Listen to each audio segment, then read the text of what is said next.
Muy buenas tardes, muy buenos días, muy buenas noches, donde estés, con quien estés, estás aquí en Vicente J. Ramírez M. Vicente J. Ramírez M. Saludos a la ciudad más bella de Venezuela. Eso decían antes de que llegara este desastre total como es el chavismo y destrozó ese socialismo, destrozó a Maracaibo. Saludos a 6 956, un abrazo. Miren, oigan esta gaita.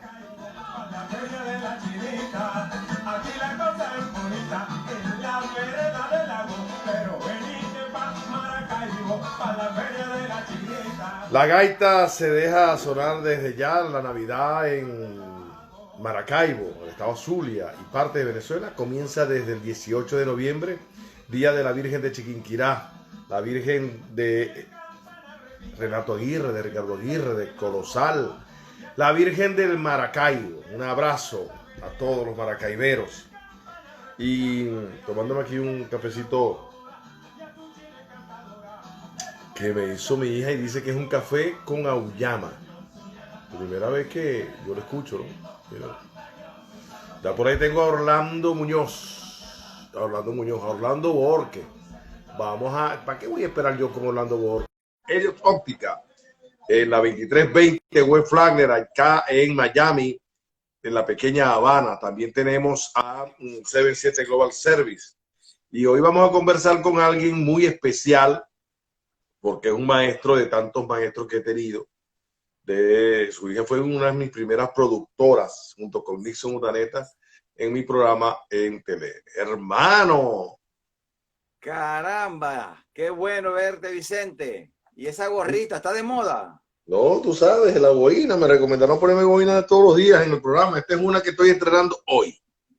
Ah, ok. O sea que la tienes de varios colores. Sí, hay de varios colores. ¿Vos sabés cómo somos los maracuchos? Mi hijo me regaló una, pero creyó que yo era muy cabezón. Y entonces parece un sombrero mexicano, entonces no me lo pongo. Orlando Borges, maestro de tantos maestros que yo he tenido, maestro de muchos maestros que ha tenido el periodismo en Venezuela y en el área del Caribe. Maestro no solamente porque lo polifacético que es, porque tú le puedes tocar cualquier tema, no, él te va a tocar la bola, él te va a bater un batirrún, él te va a hacer cualquier cosa, pero no se va a quedar allí. Excelente Hasta se va a robar la comentarista base. Hasta se roba la base. y se roba la base. Mira, y excelente cronista, y es el hombre que ha mantenido en Venezuela lo que es el tema del boxeo. En Venezuela y muchas partes de Latinoamérica, porque eso está muy flojo, está muy flojo. Pero hoy quiero hablar con Orlando Borges. ¿Qué pasó con la televisión? Aquel sábado sensacional, Feria de la Alegría, la revista de los jueves. ¿Qué ha pasado con la televisión? Para empezar por ahí, ¿qué ha pasado con la televisión? Sábado sensacional, se fue Daniel Sarco, bueno, Amador Bendayán, que era el alma, Daniel Sarco, y empezaron los cambios, y de verdad que ya no es lo mismo, sábado sensacional y todo eso. No, yo creo que, Bueno, pienso que no se trata de problemas de animación, ¿no?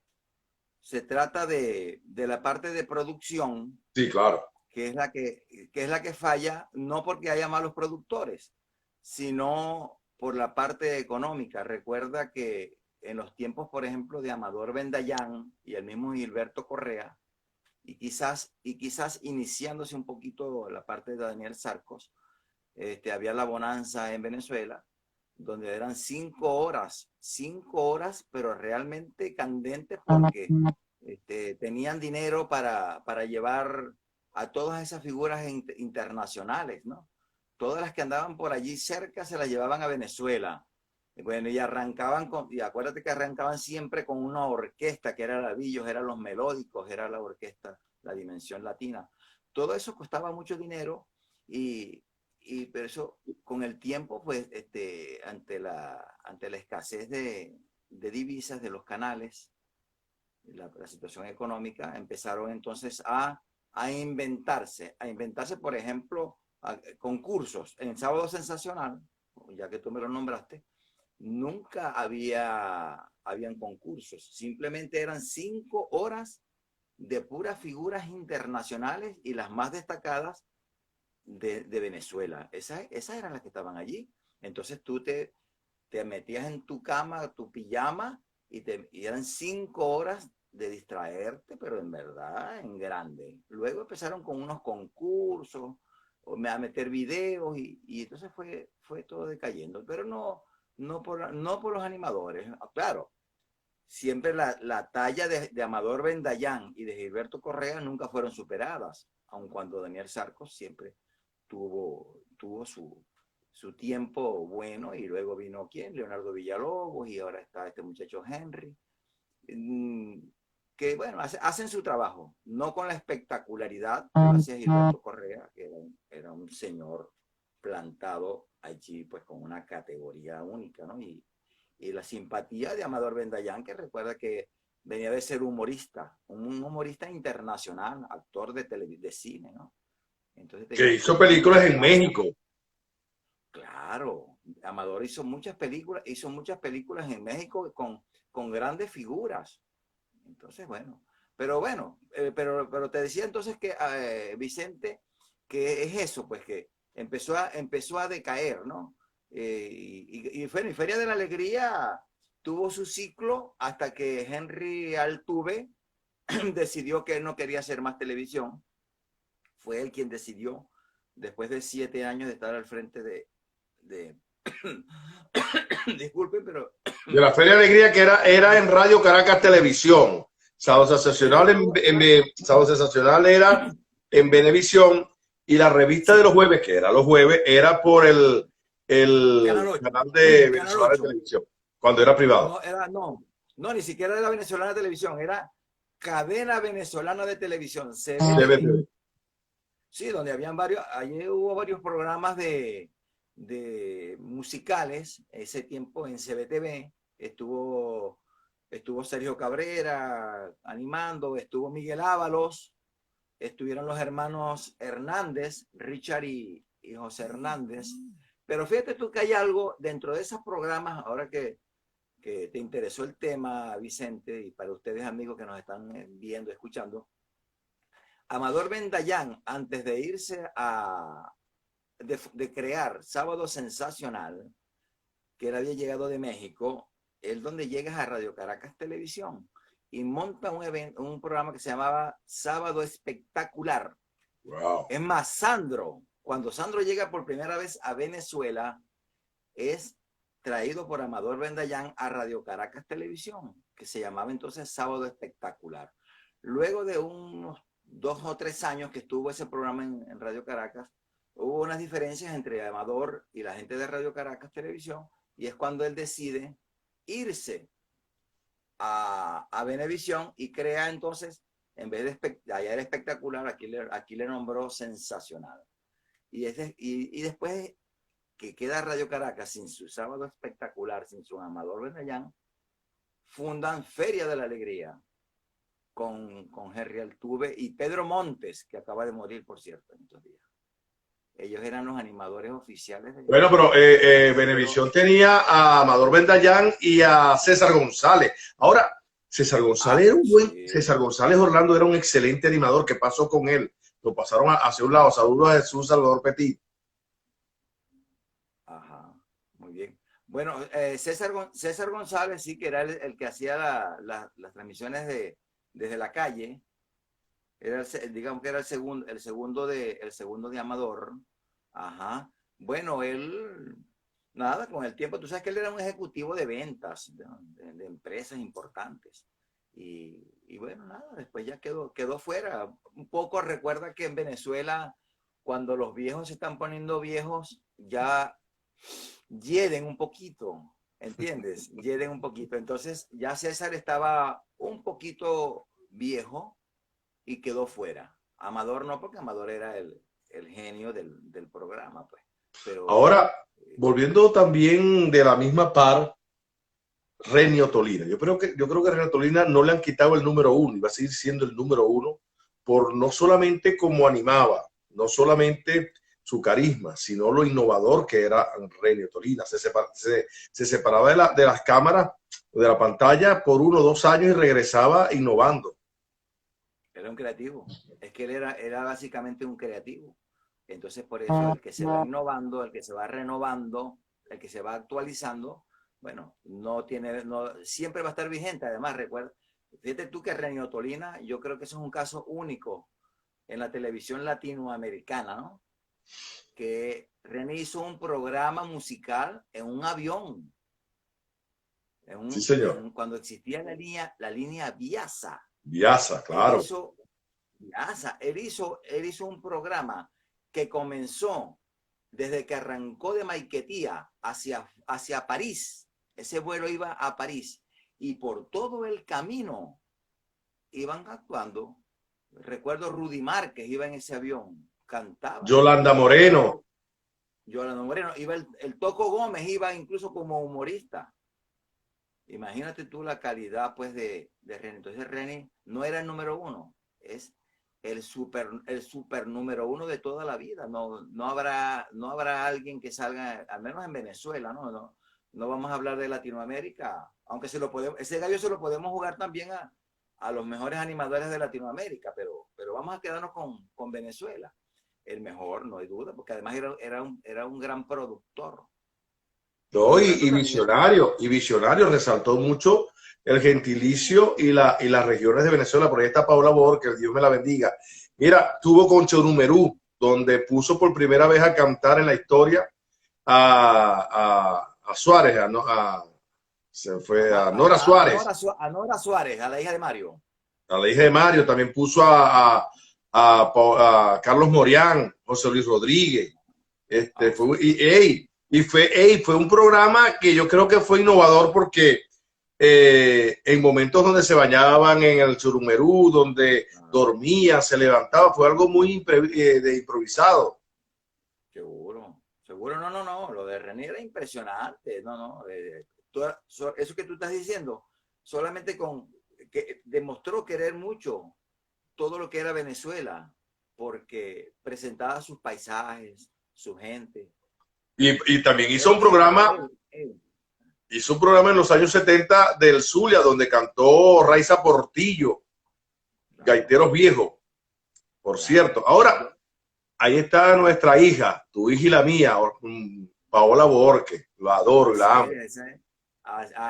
Sí, señor. Sí. Ella sabe que tú la quieres de verdad que es tu hija, sí es verdad. Mira, por cierto, hoy está cumpliendo años Clemente Núñez. José Clemente, sí, ciertamente. Hoy está el doctor José Clemente Núñez.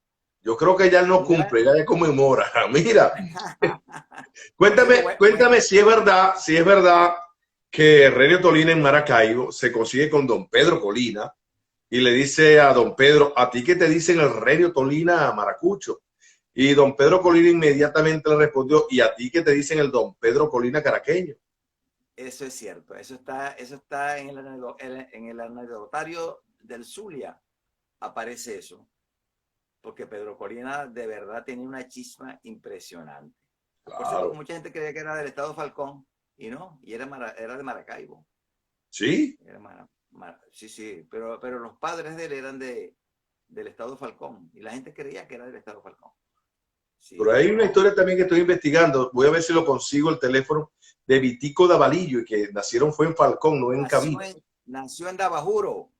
Dabajuro, fíjate tú. Mira, yo tengo un libro, yo tengo un libro que lo escribió un periodista, tuvo mucho renombre, ya murió, Alfredo Fuentes Rosal, que era periodista deportivo, trabajó muchos años con Meridiano, y él hizo un libro sobre la vida de Vitico Davalillo, que se lo patrocinó, recuerdo, el Instituto Nacional de Obras Sanitarias, el INOS.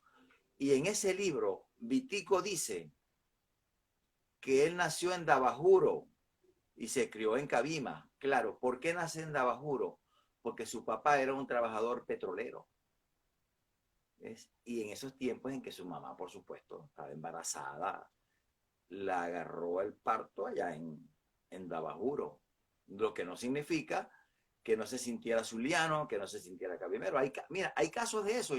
Hay casos de eso, como por ejemplo, si yo te pregunto, Vicente, ¿dónde nació Luis Miguel? ¿Tú qué me responderías, por ejemplo? Ahora México. mismo. Bueno, nació en Puerto Rico. Fíjate Porque tú. su mamá lo parió en Puerto Rico en una gira de su papá, no sé qué, pero es mexicano, pero su ficha de nacimiento es Puerto Rico. Y el otro, Miguel Bosé. ¿De dónde es Miguel Bosé? Bueno, cualquiera dice España. Español. Pues no, es panameño, porque nació en Panamá, Wow. porque, porque su mamá Lucía, una gran artista, Lucía Bosé, era su mamá, por eso es que se llama Miguel Bosé. Y su papá fue un gran torero, Luis Miguel Dominguín, por Ah, cierto, sí, claro. rival a muerte en lo taurino, con el famoso Manolete, al que mató el Wow. toro. Luis Miguel Dominguín era el rival como torero de el papá de Miguel Bosé. Son, Wow. son historias, ¿no? Pero es eso, pues. Sí. Softball Prensa nos está saludando. Saludos a Softball Prensa. De aquí nosotros salimos, después que termine el programa, lo vamos a subir en nuestro canal de YouTube, Radio World TV, para que todos también puedan verlo por ahí y también por el Facebook. Mira, Orlando, Dígame, hermano. qué excelentes programas aquellos. Mi madre se ponía a cocinar y yo estaba muy pequeño. Yo recuerdo así vagamente cocinando con las morochas. Así. Qué buenos programas, ¿no? Había unas gemelas y morochas que hacían un programa. Eran los tiempos de Cecilia Martínez. Cecilia Isadoble. Y bueno, Isa Dobles, que fue una espectacular conductora de programas de televisión. Tuvo Sofía aquella Inver oportunidad. con Carlos Rangel. ¿Qué pasó? Carlos Rangel era un estadista. ¿Qué le pasó a él? ¿Qué fue que sucedió ahí? Hay mucho misterio. Se pegó un tiro. Él se suicidó. Sí, claro. Las malas lenguas, echadores de broma, decían que prefirió pegarse un tiro antes que seguir soportando a Isa Dobles. Ah, Sofía Inver. Perdón, a Sofía Inver, disculpe, a Sofía Inver. Ajá, que Dios los tenga en la santa gloria y Sofía Inver, que fue otra gran figura. Pero realmente él tenía un cáncer y bueno, decidió en esos tiempos, no estaba muy avanzado, aunque todavía no está eso muy avanzado, pero lo del cáncer era muerte segura, ¿no? Prácticamente, ¿no? Quien tenía un cáncer, bueno, eso se murió. Ok, y sí, eso, ¿Por qué eso el fue tema. observador creole se llamaba observador creole, Orlando?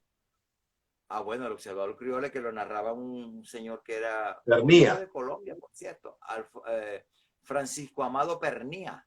Ajá. Fue, fue el primer narrador que tuvo el observador criollo, porque ese programa, eso fue recién inaugurada Radio Caracas Televisión. Sí, claro. Radio Caracas fue inaugurada, acaba de cumplir años, ahorita, el 15 de noviembre de 1953. Y los primeros meses de 1954 arrancaron ellos con su programa de noticias, con su Mira, yo me noticiero. gustaría ver, Orlando, Francisco Amado. me gustaría ver un programa contigo, a ustedes dos, verlo yo aquí sentadito, con un cafecito, a ti, Eduardo Zapene, para que hablen del noticiero ese famoso de Uy, Radio Caracas. Eduardo. Yo tengo el contacto con él, Eduardo él una siempre gran... anda en contacto conmigo y me sigue y hablamos por teléfono.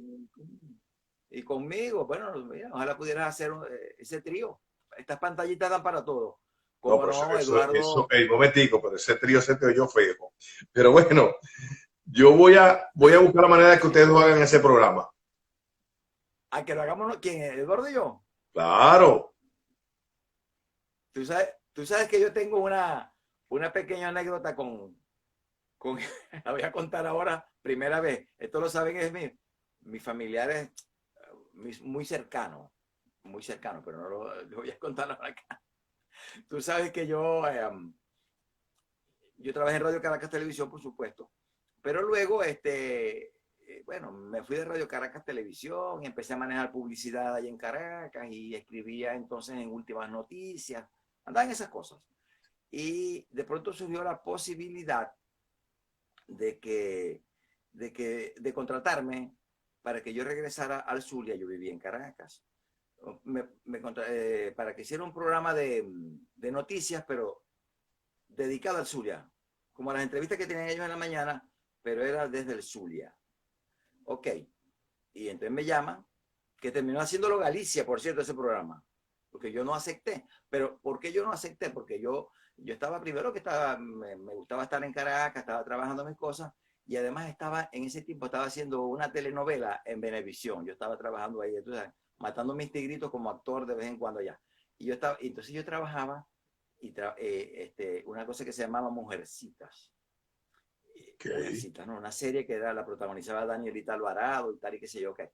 Y el protagonista era Eduardo Serrano, con Chelo Rodríguez, eran las dos figuras adultas, pues digamos, porque Danielita era la joven, ¿no? Y entonces, yo era como el mayordomo de la casa de Eduardo Serrano, y además le manejaba el coche. Yo era el cochero de él. Bueno, de Eduardo Serrano, y además era su mayordomo. Ok, bueno, en la telenovela. Entonces, me acuerdo que me citó Eduardo a la oficina de Eduardo Zapine. Esta vela de Olares también. Entonces, Wow. para ofrecerme el cargo de que yo me fuera a Maracaibo y que yo hiciera ese programa de entrevistas, entrevistas políticas, algo así. Y yo le dije que no, porque yo dije, no, es que lo que pasa es que estoy ahorita haciendo una novela en Venevisión, y Eladio, que siempre veía, claro, ellos ven todas las cosas que pasan en todos los canales. Dice, ¿cómo es posible, Orlando, que te estamos ofreciendo un cargo de periodista y tú prefieres ser el cochero de Eduardo Serrano? Me dijo Eladio delante Eladio delante de Eduardo Zapene. Sí. Eso me pasó con ellos, y yo, bueno, ¿qué quieres que te diga? Bueno, yo estaba en ese momento en una onda diferente, que no era la de estar entrevistando políticos ni nada, ¿entiendes? Entonces, bueno, me pasó esa pequeña situación La con producción, Eduardo Zapene. la producción de la televisión en Venezuela ha cambiado mucho y ha dejado muchas cosas que desear. En lo particular, yo cuando me vine hace 7 años no me gustaba la televisora. Y fui autocrítico, y Paola Borges, tu hija, que fue mi productora estrella, lo sabía. Y Nixon, yo decía, Paola, que estaba estudiando ya el cine, y Nixon, que Estaba en la ya estaba universidad, haciendo la sí. pasantía. Yo le Sí, decía, claro. qué triste que estamos haciendo programas de televisión, pero son programas de radio televisado. Qué triste que no haya la producción que debe tener y el talento que sobra acá en el Zulia. Pero en los programas de televisión regionales, políticos y demás, nada, no había nada que desearle ni querer, porque te lo digo porque después, cuando yo voy para Americana de Televisión con Claro. DirecTV, allí Ricardo Bravo contrata a un maracucho que tenía muchos años en España produciendo televisión.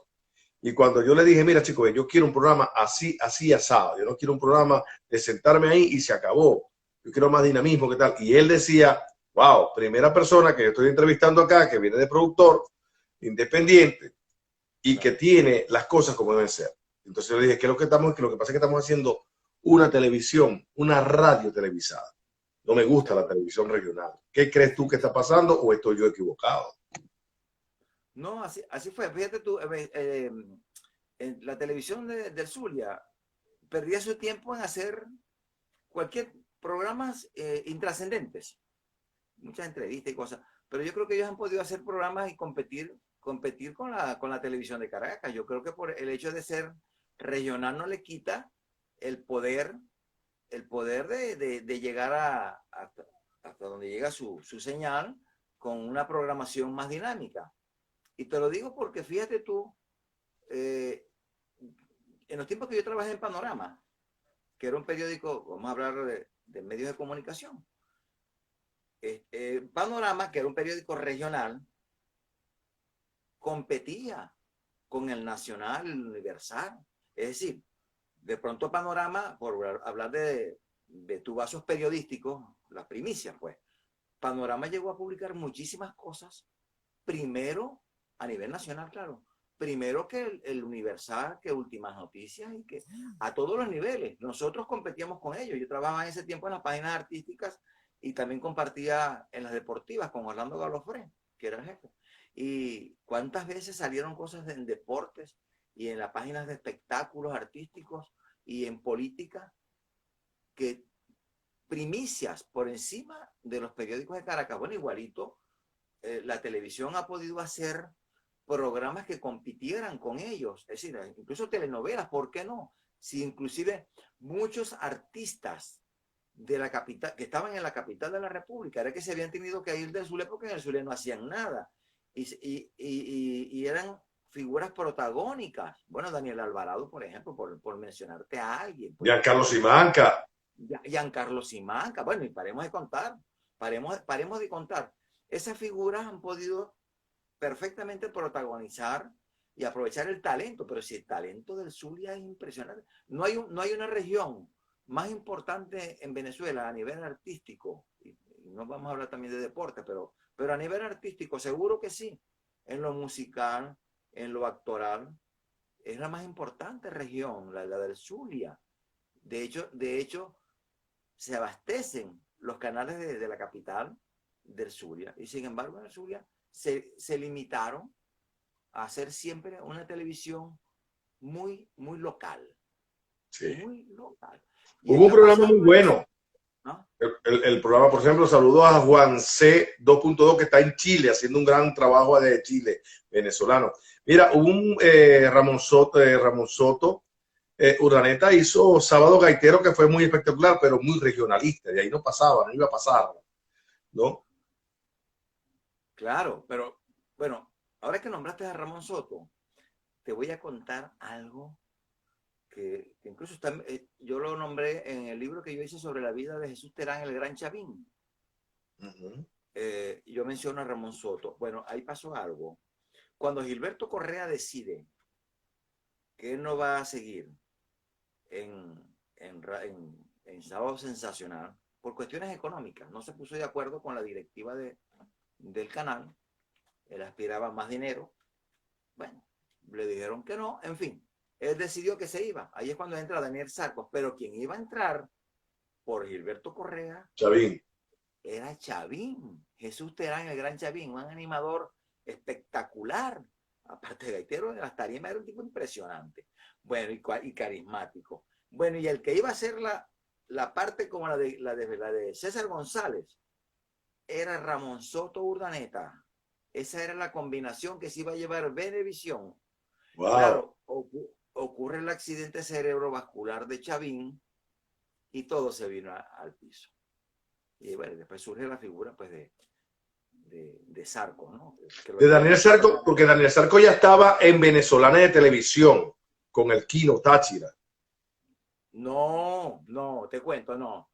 Daniel Sarco llega a Caracas, es de la mano del negro Francisco, el de los adolescentes, el dueño de los adolescentes. Sí, el negro Francisco Mendoza. El negro Ponte. No, Francisco Mendoza. Francisco Mendoza, y que el negro Ponte, Francisco Mendoza. Francisco Mendoza, un experto en el mundo del disco. Él quería sacar un programa, él como creador, productor, en el Canal 8, porque le habían cedido un espacio. Y entonces él decide buscar un animador para que le hiciera ese programa. Y bueno, alguien le vendió la idea de Daniel Sarcos, que bueno, que trabajaba en Zulia, Zuliana, y allá con Astolfo, las gaitas, todas esas cosas, y que tenía fama de ser un avión como animador, así tú sabes, donde lo presentaban allá en el Zulia, tenía buena chispa y todas esas cosas, y él lo contrata y le dice, mira, voy a sacar esto por Venezolana de Televisión, y para que tú seas animador una vez a la semana. Entonces que el muchacho le aceptó, por supuesto. Era un programa juvenil, ¿no? Sí, era un programa como juvenil, sí, era musical. Y bueno, así es como llega Daniel Sarcos a Caracas. Claro, cuando ya está en Caracas, que iba una vez a la semana, grababa el programa y se regresaba a Maracaibo, por supuesto, ese programa lo veían en Venevisión. Y como ya tenían los días estaban contados los de Gilberto Correa en Sábado Sensacional, porque ya se había discutido eso y Gilberto había dicho que él se iba. Entonces vieron a este muchacho y se lo llevan. Gilberto todavía no había entregado el timón, todavía estaba de animador, pero estaba esperando que se le venciera el contrato para irse. Entonces se llevan a Daniel Sarcos para que hiciera la segunda, es decir, el papel de César González, que tú lo nombraste hace poco, ese papel de segundo, pues, ¿no? de utilizarlo para la calle y todo. Entonces, cuando Daniel Sarco llega a Sábado Sensacional, para que se, pero era la intención de Venevisión que el muchacho se estuviera compenetrando, puliéndose, para cuando Gilberto ya terminara su contrato, subir a Daniel a la figura principal, pues. Pero Orlando, discúlpame, pero hubo un problema legal allí porque no lo querían soltar por el contrato que tenía firmado con Francisco Mendoza. Pero, no, pero creo que él no entra directo Sensacional, sino al Kino Táchira. Pues, claro, claro. Bueno, eso sí, claro, el Kino Táchira lo contrata y entonces lo hacía en Venevisión, Claro. pero de la mano del Kino Táchira, claro, porque había un lío porque resulta que quien tiene el poder sobre Daniel Sarcos es el negro Francisco Mendoza. Y entonces Venevisión lo estaba utilizando y tal. Entonces el negro Mendoza amenaza con demandar a Venevisión, pues, porque le está robando su talento. Bueno, llegaron a uno de los acuerdos que llegaron fue a el negro Mendoza, que es un hombre que se mueve mucho en el mundo del disco y tal, había creado la figura de los adolescentes con Porfi Baloa y tú sabes, ¿no? Entonces hay un muchacho Lozano, hermano de Lozano, el de Wilmer Lozano. De Vladimir, hermano de Vladimir. ¿Cómo se llamaba? Wilmer Lozano, no. Wilmer Lozano, pero yo estuve hablando con el que está con los adolescentes. Dice que no tiene que ver nada con Vladimir.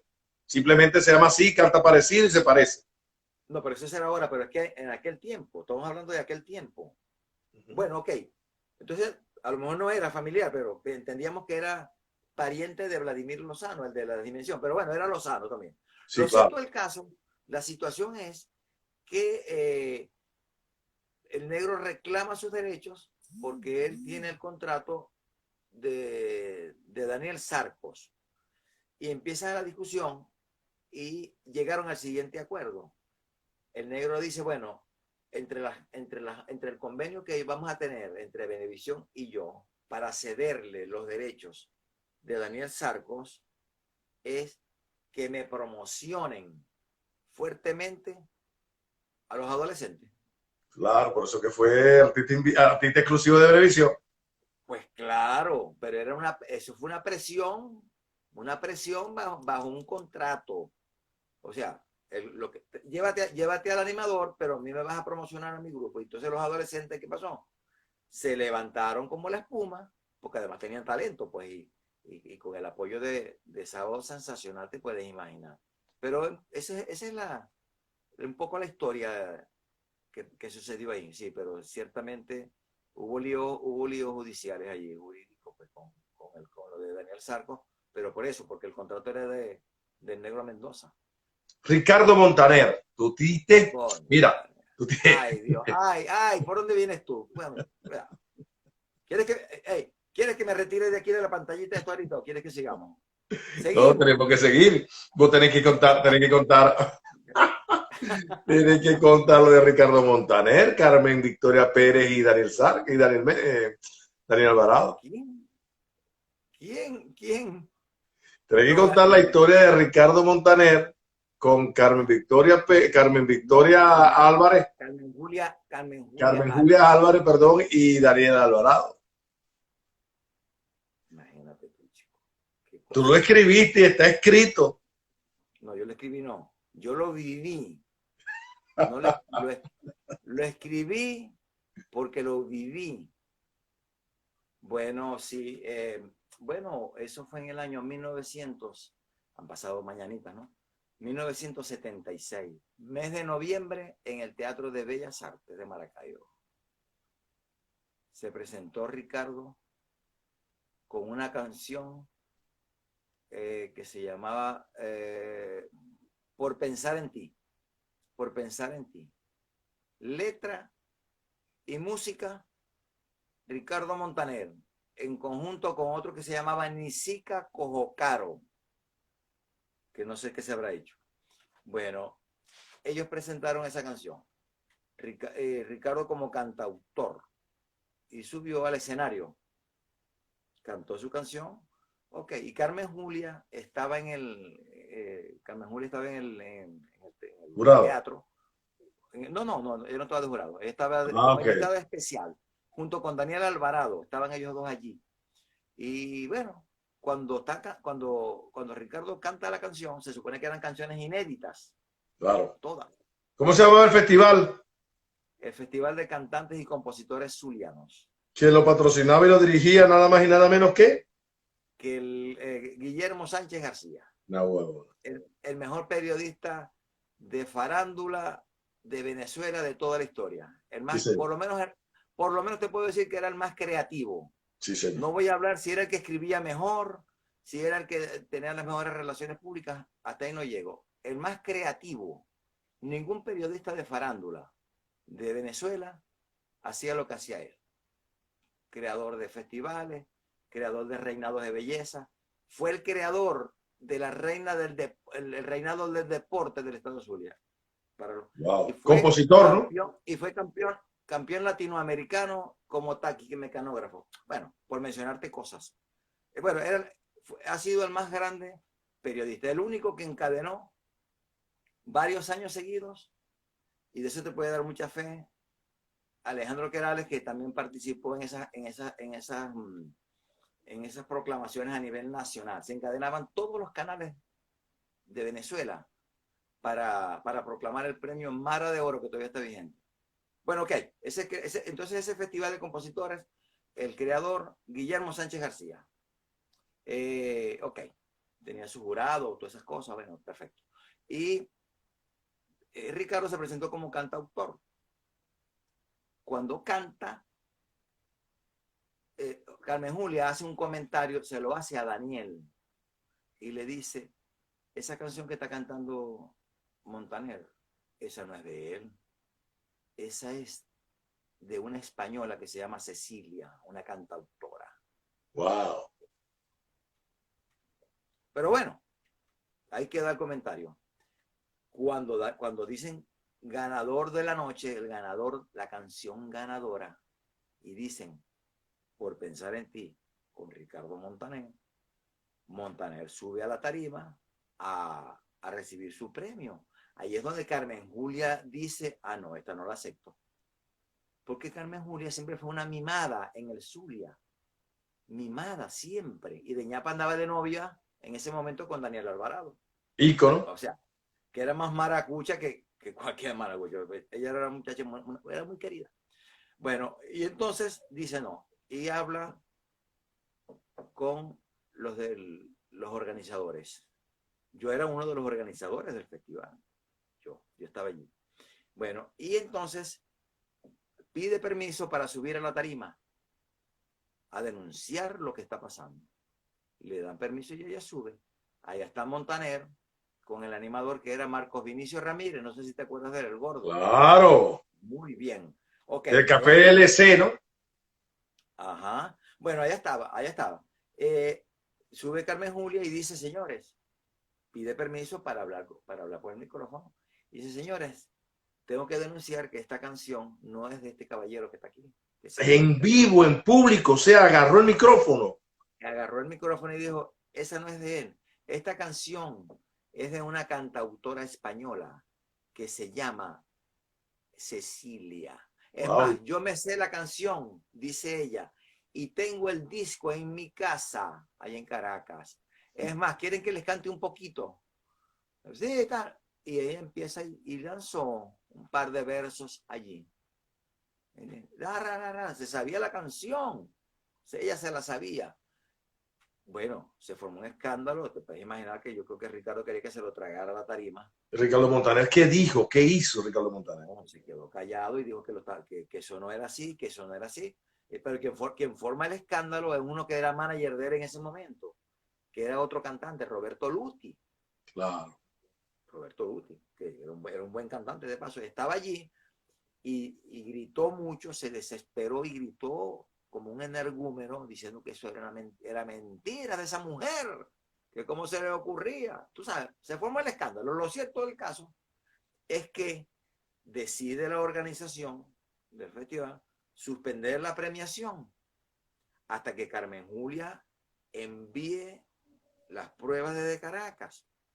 el disco.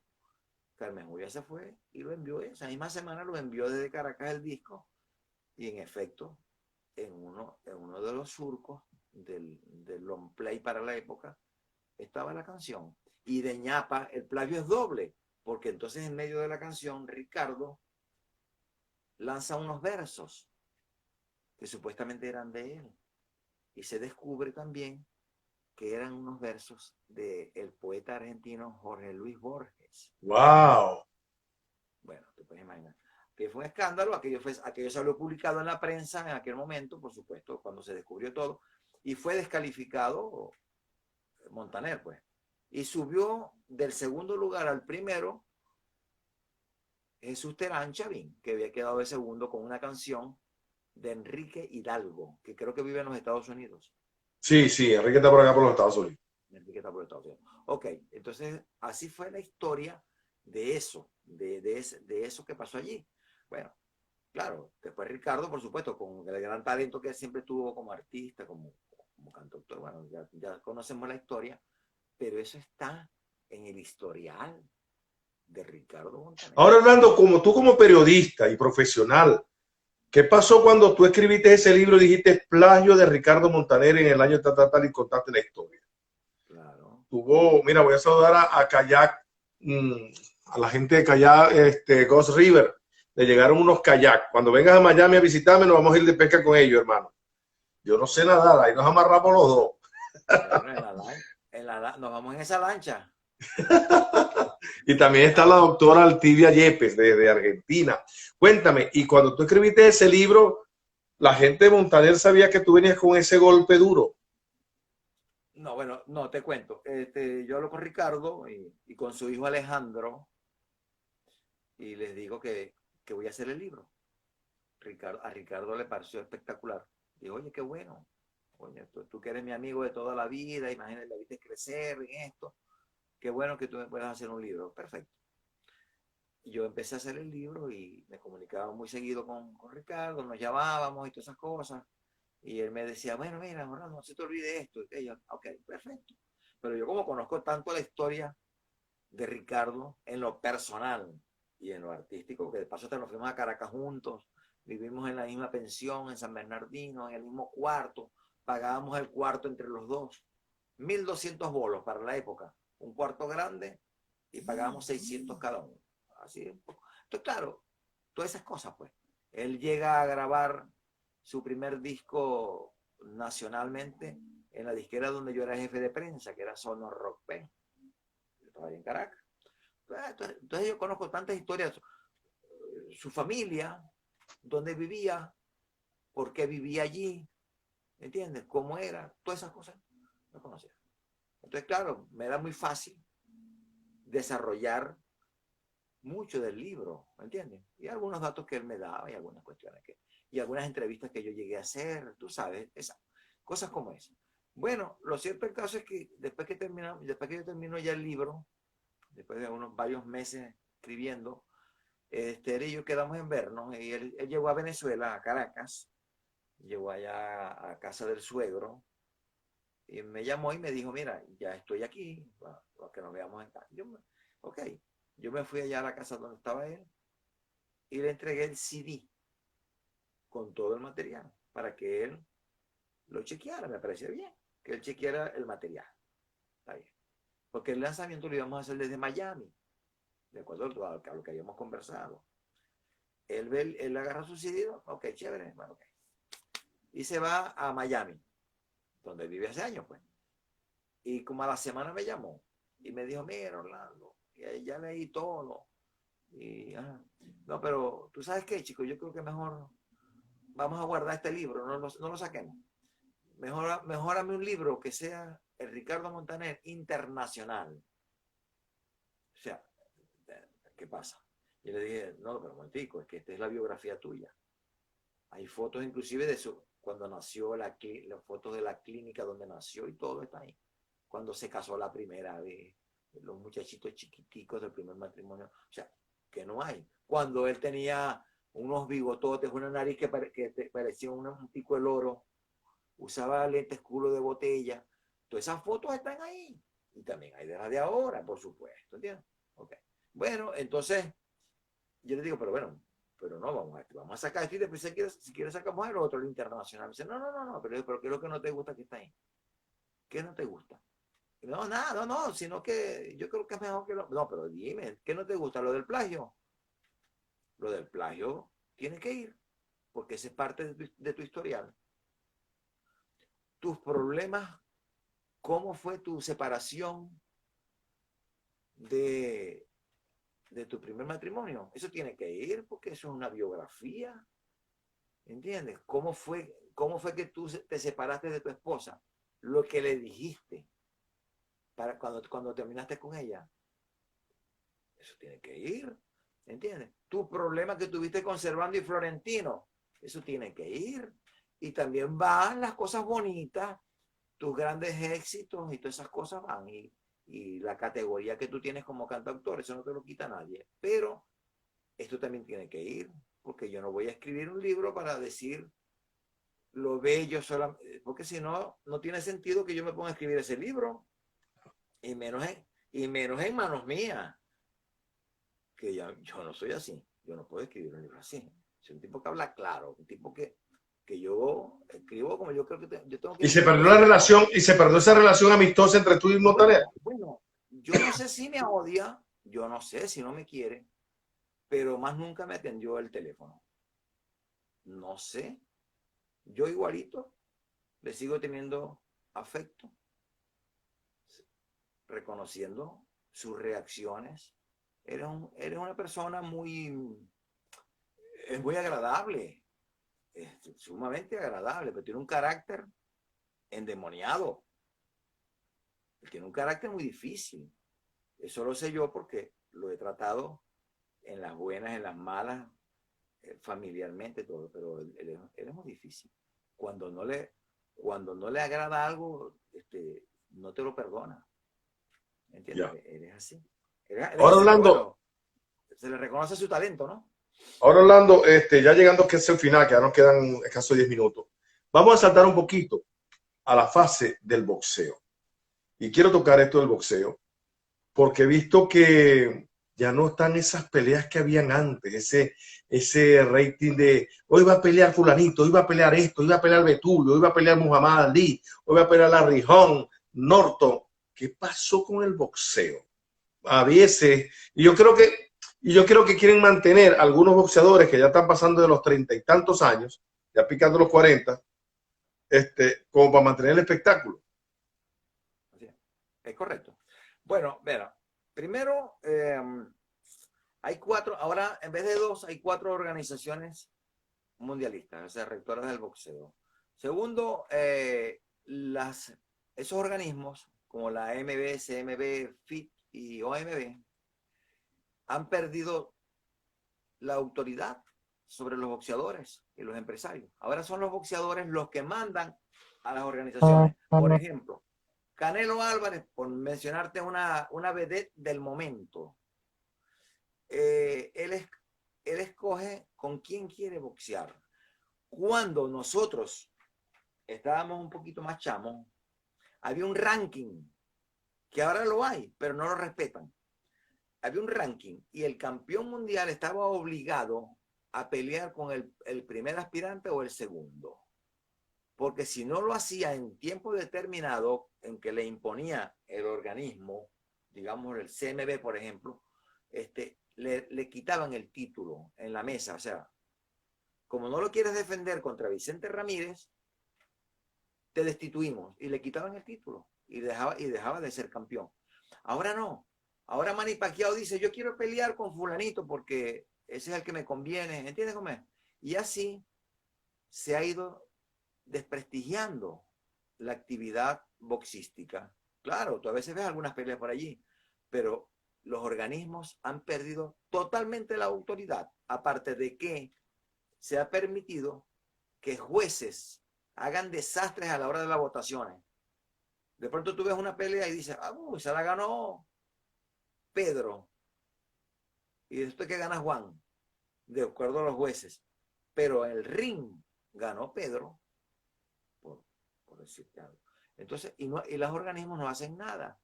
Y entonces un muchacho que va y sube al ring tiene que llegar es a noquear, porque si no noquea, corre el riesgo de que aunque haya ganado, le quiten la pelea.